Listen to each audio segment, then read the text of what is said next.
as massive cranes clear away the 4,000 tons of debris from the fallen Key Bridge in Baltimore. The disaster is putting a spotlight on the health of our nation's bridges. Ohio has the second most bridges in the country, second only to Texas. The state ranks third for the highest freight volume and sixth in the nation for vehicle miles traveled. So you could say our bridges get some traction. We're joined live now by civil engineer Craig Hebebrand. He's a member of the American Society of Civil Engineers, which gave Ohio's bridges a C+ in its latest report. Thank you so much for joining us live, Craig. Thank you for having me. Yes, your report from 2021, it shows Ohio has almost 45,000 bridges total across the state. How healthy are they in general, in your opinion? They're in very good shape. About 60%, just under 60% are in good condition, and another 36% are in fair. We only have about 6% that are in the poor condition and need a little additional tender loving care to get back up into a better range.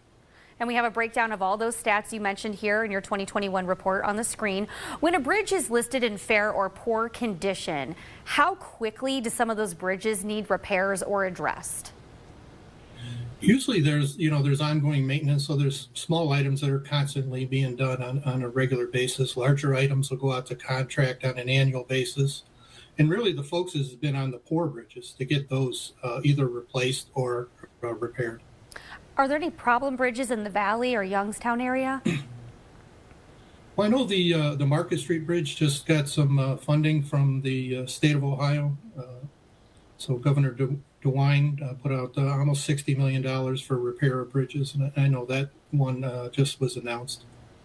Now, I know counties oversee the majority of the state's bridges, and they now can use vehicle registration fees to help raise money for repairs. State lawmakers also agreed to raise the gas tax. Wondering if you think that those revenue sources come anywhere close to what Ohio needs for bridge repairs and replacements now and into the future.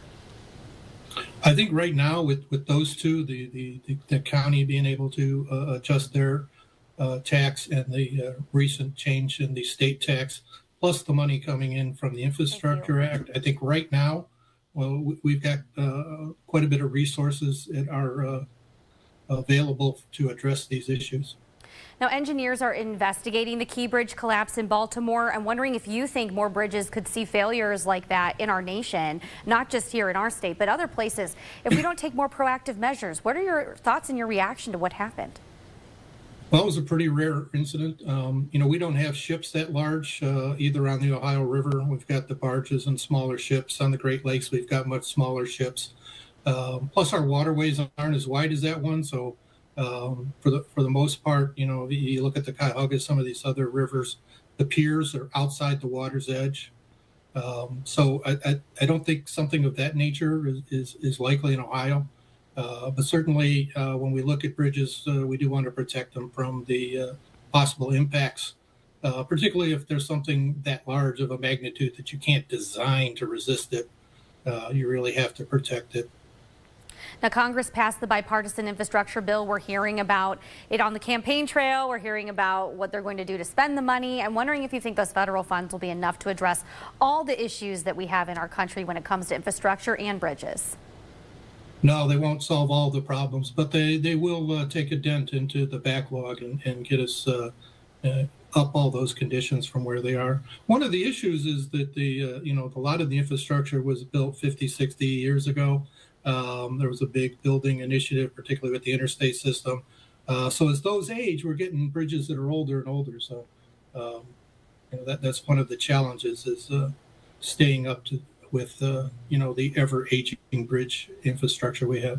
Yeah, we're used to seeing those orange barrels here in Northeast Ohio, that is for sure. Well, Craig, thank you so much for joining us live here on 21 News at 5.